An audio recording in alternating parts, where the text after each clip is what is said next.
ತತ್ಕ್ಷಣವನ್ನು ಮಾಡಿದ್ದೇನು? ಕೇಂದ್ರ ಸರ್ಕಾರ ನೂತನ ಶಿಕ್ಷಣ ನೀತಿಯನ್ನ ನ್ಯೂ ಎಜುಕೇಷನ್ ಪಾಲಿಸಿ ಇಡೀ ದೇಶಾದ್ಯಂತ ಇಂಪ್ಲಿಮೆಂಟ್ ಮಾಡಬೇಕು. ಇಂದಿನ ಅಗತ್ಯತೆಯ ಅನುಸಾರವಾಗಿ ಒಂದು ಹೊಸ ಶಿಕ್ಷಣ ನೀತಿಯನ್ನು ತರಬೇಕು ಅಂತೇಳಿ NEP-ನ ತಂದರು. And Karnataka was the first state. Karnataka ಪ್ರಥಮ ರಾಜ್ಯ. ನಮ್ಮ ಡಾಕ್ಟರ್ ಅಶ್ವಥ್ ನಾರಾಯಣ ಅವರು ಶಿಕ್ಷಣ ಸಚಿವರಾಗಿ ಅದನ್ನ ಇಡೀ ದೇಶದಲ್ಲಿ ಕರ್ನಾಟಕವೇ ಮೊದಲು ಅದನ್ನು ಇಂಪ್ಲಿಮೆಂಟ್ ಮಾಡಿದ್ದು. ಆದರೆ ಸಿದ್ದರಾಮಯ್ಯ ಸರ್ಕಾರ ಬಂದ ಮೇಲೆ ನಾವು ಕೇಂದ್ರದ ಹೊಸ ಶಿಕ್ಷಣ ನೀತಿಯನ್ನು NEP-ಯನ್ನು ಬದಿಗಿಟ್ಟು ನಾವೇ ಕರ್ನಾಟಕ ರಾಜ್ಯ ಒಂದು ಹೊಸ ಶಿಕ್ಷಣ ನೀತಿಯನ್ನು ತರ್ತೇವೆ ಅಂತೇಳಿ ನಮ್ಮ ರಾಜ್ಯದವ್ರು ಯಾರು ಸಿಗಲಿಲ್ಲ. ಮಹಾರಾಷ್ಟ್ರದಿಂದ ಎಕ್ಸ್ಪರ್ಟ್ಸ್ ಅನ್ನ ಕರ್ಕೊಂಡ್ಬಂದು ಅದಕ್ಕೆ ಹೆಡ್ ಮಾಡಿ ಅದಕ್ಕೆ ಮುಖ್ಯಸ್ಥರನ್ನ ಮಾಡಿ ಅದನ್ನೇನೋ ತಿದ್ದುವಂತ ಕೆಲಸ ಮಾಡಿದ್ರು. ಅದನ್ನು ಕೂಡ ಇನ್ನೂ ಮಾಡಿಲ್ಲ. ಇವತ್ತು ನಮ್ಮ ರಾಜ್ಯದಲ್ಲಿ ನರೇಂದ್ರ ಮೋದಿಜಿಯವ್ರದ್ದು ಕೇಂದ್ರ ಸರ್ಕಾರ ಕೊಟ್ಟಿರ್ತಕ್ಕಂಥ NEP ಹೊಸ ಶಿಕ್ಷಣ ನೀತಿ ಅದನ್ನು ಕೂಡ ಅಳವಡಿಸ್ತಾ ಇಲ್ಲ. ರಾಜ್ಯ ಸರ್ಕಾರ ಕೂಡ ಹೊಸ ಶಿಕ್ಷಣ ನೀತಿಯನ್ನು ತರ್ತಾ ಇಲ್ಲ.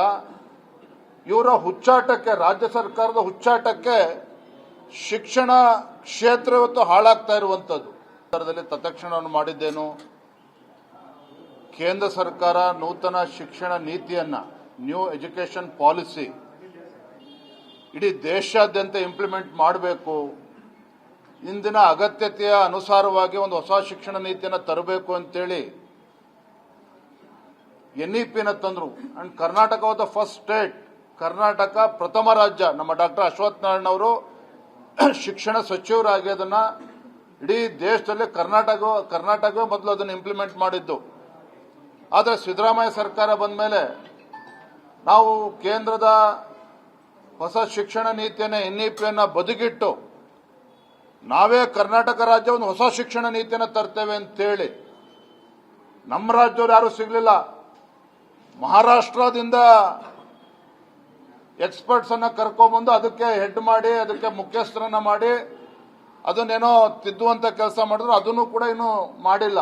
ಇವತ್ತು ನಮ್ಮ ರಾಜ್ಯದಲ್ಲಿ ನರೇಂದ್ರ ಮೋದಿಜಿಯವ್ರದ್ದು ಕೇಂದ್ರ ಸರ್ಕಾರ ಕೊಟ್ಟಿರ್ತಕ್ಕಂಥ NEP ಹೊಸ ಶಿಕ್ಷಣ ನೀತಿ ಅದನ್ನು ಕೂಡ ಅಳವಡಿಸ್ತಾ ಇಲ್ಲ.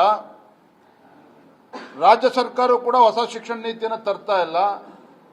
ಇವರ ಹುಚ್ಚಾಟಕ್ಕೆ, ರಾಜ್ಯ ಸರ್ಕಾರದ ಹುಚ್ಚಾಟಕ್ಕೆ ಶಿಕ್ಷಣ ಕ್ಷೇತ್ರ ಇವತ್ತು ಹಾಳಾಗ್ತಾ ಇರುವಂತದ್ದು. ಇದರ ಪರಿಣಾಮ ಮಕ್ಕಳು ಎದುರಿಸ್ತಾ ಇದ್ದಾರೆ. ಇವೆಲ್ಲವನ್ನೂ ಕೂಡ ಸದನದಲ್ಲಿ ನಾವು ಚರ್ಚೆ ಮಾಡ್ತೇವೆ. ಆ ಪುಣ್ಯಾತ್ಮ ಶಿಕ್ಷಣ ಸಚಿವರಿಗೆ ಯಾರು ಗೈಡ್ ಮಾಡ್ತಾರೆ ನಮಗಂತೂ ಗೊತ್ತಿಲ್ಲ. ಇವತ್ತು SSLC ರಿಸಲ್ಟ್, PUC ರಿಸಲ್ಟ್ ಅನ್ನು ಇಂಪ್ರೂವ್ ಮಾಡಿ ಅಂತ ಹೇಳಿದ್ರೆ ಪುಕ್ಕಟೆ ಪುಸ್ತಕ ಕೊಡ್ತೀವಿ. ಬರೀ ಇದರಲ್ಲೇ ಮುಳುಗಿದ್ದಾರೆ ಹೊರತು ಪಾಸಿಂಗ್ ಮಾರ್ಕ್ 30 ಇರೋದು 25 ಇಳಿಸೋದು, ಬರೀ ಇದನ್ನ ಮಾಡಕ್ಕೆ ಇವ್ರು ಶಿಕ್ಷಣ ಸಚಿವರೇ ಬೇಕಾಗಾದ್ರೆ ಇವೆಲ್ಲವನ್ನು ಕೂಡ ಸಮಗ್ರವಾಗಿ ಸದನದಲ್ಲಿ ಚರ್ಚೆ ಮಾಡ್ತೇವೆ. ಇದನ್ನ ಥ್ಯಾಂಕ್ ಯು, ಧನ್ಯವಾದ.